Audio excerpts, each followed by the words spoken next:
ഞാൻ എടുത്തേക്കുന്നത് ഓസോണിൻ്റെ ഡീറ്റാൻ സ്ക്രബാട്ടോ. നമ്മുടെ ഫേസിലെ ഡേർട്ടും ടാൻ റിമൂവ് ചെയ്യാനും എക്സ്ഫോളിയേറ്റ് ചെയ്യാനും സ്കിൻ റിന്യൂ ചെയ്യാനും ഒക്കെ നല്ലൊരു ബെസ്റ്റ് പ്രോഡക്റ്റ് ആണ്. അപ്പോൾ ഞാൻ ശ്രദ്ധിച്ചൊരു കാര്യം എന്ന് പറഞ്ഞാൽ ഇതിനകത്തെ ആ ഒരു ഗ്രാന്യൂൾസ് ഉണ്ടല്ലോ, അത് വന്നിട്ട് ഭയങ്കര ചെറുതാട്ടോ. അതായത് നമ്മുടെ സ്കിന്നിന് ഒട്ടും തന്നെ ആ ഒരു ഹാർഷ് ആക്കാണ്ട് നമുക്ക് നല്ല രീതിയിൽ സ്ക്രബ് ചെയ്യാനായിട്ട് പറ്റും. ഇത് ശരിക്കും ആ തരിതരി എന്നുള്ള സംഭവം ജസ്റ്റ് ഒന്ന് കയ്യിൽ ഒന്ന് അറിയാൻ വേണ്ടിയിട്ട് മാത്രമേ ഉള്ളൂ.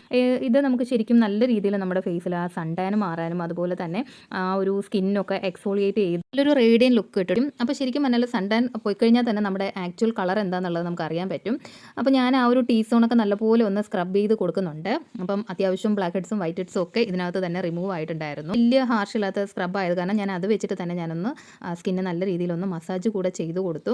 സ്ക്രബ് ഇട്ട് കഴിഞ്ഞപ്പോഴത്തേക്കും നല്ല ചേഞ്ച് വന്നിട്ടുണ്ടായിരുന്നു കേട്ടോ. സ്കിന്നൊക്കെ നല്ല സോഫ്റ്റ് ആയിട്ടുണ്ടായിരുന്നു. നെറ്റിയുടെ ഭാഗത്തൊക്കെ എനിക്ക് അത്യാവശ്യം നല്ല രീതിയിൽ ടാൻ ഉണ്ടായിരുന്നു. സ്ക്രബ് ഇട്ട് കഴിഞ്ഞപ്പോഴത്തേക്ക് നല്ല ക്ലിയർ ആയിട്ടുണ്ട് അവിടെ ഒക്കെ.